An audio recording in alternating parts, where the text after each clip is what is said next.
Halo guys, pada video kali ini aku bakal menceritain alur cerita yang berjudul Shinji Coincident yang disutradai oleh Jay dan dibintangi oleh Teki Chen, seorang mekanik traktor bernama Tio secara ilegal memasuki Jepang dari Cina untuk menemui tunangannya bernama Xiu Xiu.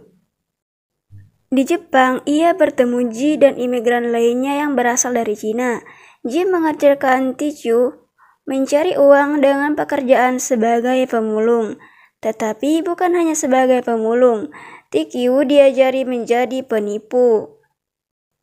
Suatu hari, saat sedang bekerja tidak sah, bagian dari pekerjaan kru membersihkan selokan, Tichu dan rekan-rekannya ketahuan polisi.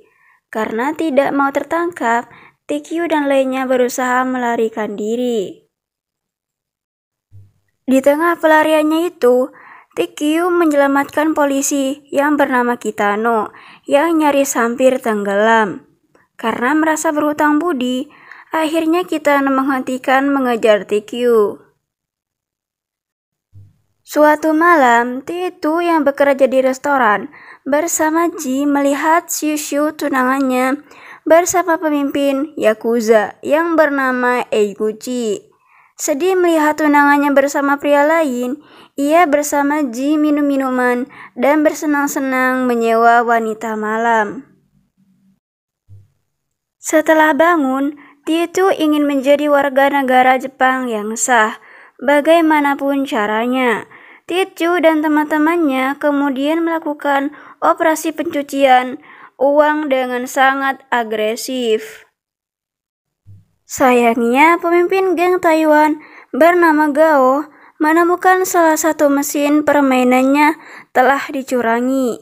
Dia berjanji akan menghukum pelakunya. Ji tertangkap saat bermain tidak wajar di mesin permainannya itu. Ji dibawa ke gang gelap dan diinterogasi.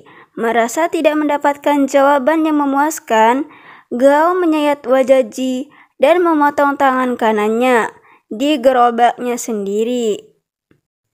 Tiu mendapat informasi bahwa Ji ditangkap oleh geng Taiwan, memutuskan mencari Ji. Meski awalnya teman-temannya merasa takut, pada akhirnya teman-temannya tidak membiarkan Tichu mencari sendirian menemui Ji. Penuh kemarahan dan kasihan akan nasib Ji, Tichu masuk menyelinap ke gedung geng Taiwan dan bersembunyi menunggu momentum balas dendam.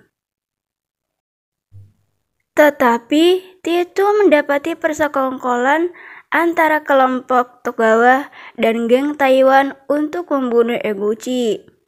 Eguchi yang tidak sadar akan rencana itu tiba di markas geng Taiwan. Saat Gao akan membunuh Eguchi, Tichu menyelamatkannya dengan memotong lengan Gao, dan keduanya lari dari kejaran anak buahnya Gao. Merasa berhutang budi, Eguchi mengajak Tichu ke rumahnya. Tichu memiliki kesempatan untuk menemui Xiu Xiu. Xiu Xiu ternyata sudah menikah dan memiliki seorang anak gadis bernama Ayako. Xiu Xiu juga mengatakan namanya Yuko dan bahagia dengan kehidupan barunya. Eguchi menawarkan Tichu pekerjaan dengan gaji yang tinggi, namun Tichu menolaknya. Eguchi menuduh Togawa atas percobaan pembunuhan dirinya, namun bos Yakuza punya pendapat yang berbeda. Eguchi akhirnya pun meminta maaf atas tuduhannya kepada Togawa.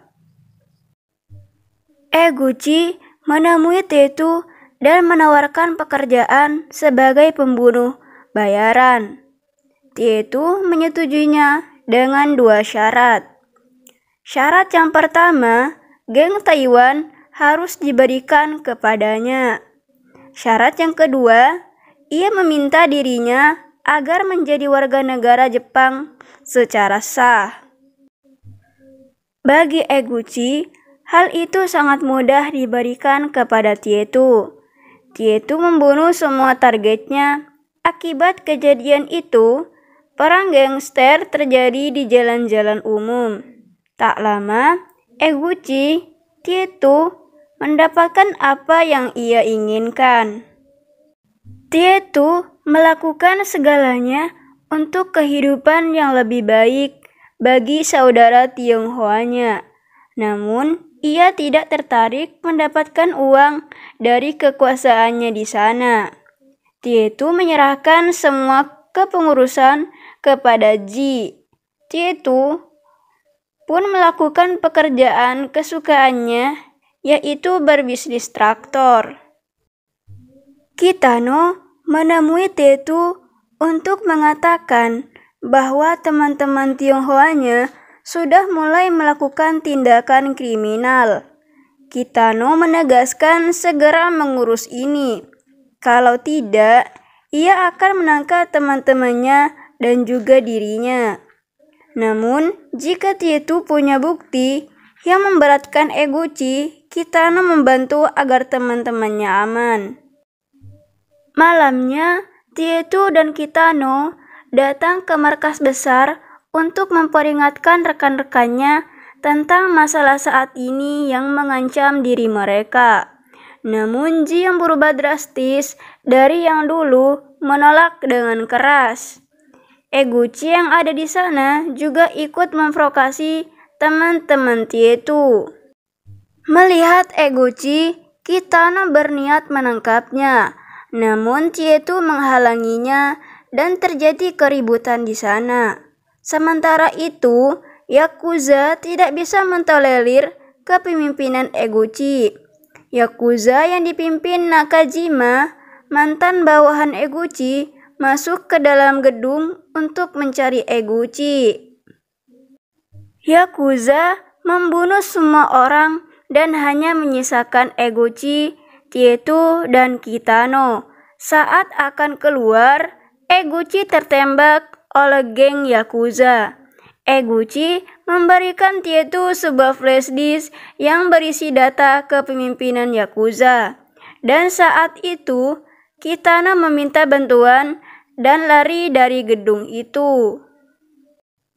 Polisi datang dan menangkap beberapa anggota Yakuza. Di pelerannya itu, Tietu menemukan Ji dalam keadaan luka parah. Ji tidak bisa bertahan dan harus meninggal di tempat itu. Tietu menelpon Yuko untuk mengatakan Eguchi sudah meninggal. Tietu berniat membawa Yuko dan putrinya lari dari Jepang. Tietu mengatakan menemui dirinya di stasiun Okubo. Namun Togawa telah menyandra Ayuko dan memaksa Yuko untuk memberitahu kemana Tietu pergi. Tietu menelpon Kitano bahwa ia menuju ke stasiun Okubo. Sementara itu, Nakajima yang tahu Tietu pergi ke stasiun Okubo bergegas mengejarnya. Tietu dikejar oleh geng Yakuza. Namun Kitano dan polisi datang tepat waktu. Yakuza dan polisi saling tembak. Nakajima menembak Tietu, namun Nakajima ditembak balik oleh Kitano hingga meninggal. Tietu masih bertahan dari tembakan itu dan lari ke selokan.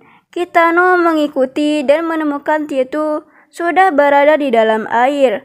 Tietu memberikan flash disk pemberian Eguchi kepada Kitano. Setelahnya tubuh Tietu terbawa arus. Tietu berteriak kepada Kitano dalam bahasa Mandarin. Ia mengatakan bahwa utangnya sudah terlunas. Di tengah hanyutnya itu, Tietu mengingat masa bahagia bersama teman-temannya pada masa yang lebih sederhana. Sekian alur cerita film aku kali ini. Semoga menghibur, dan bagi kalian yang belum subscribe, silakan tekan tombol subscribe dan like, dan nyalakan lonceng notifikasi agar kalian dapat info menarik selanjutnya. Pendapat Mimin tentang film ini, alurnya sangat bagus dan menarik. Namun, ada kekurangan yaitu si tokoh Tietu alias Tiki Chen tidak menunjukkan bakat silatnya. Padahal di cerita ini diperankan bahwa Tiki Chen memiliki silat yang sangat bagus. Oke, sekian. Terima kasih.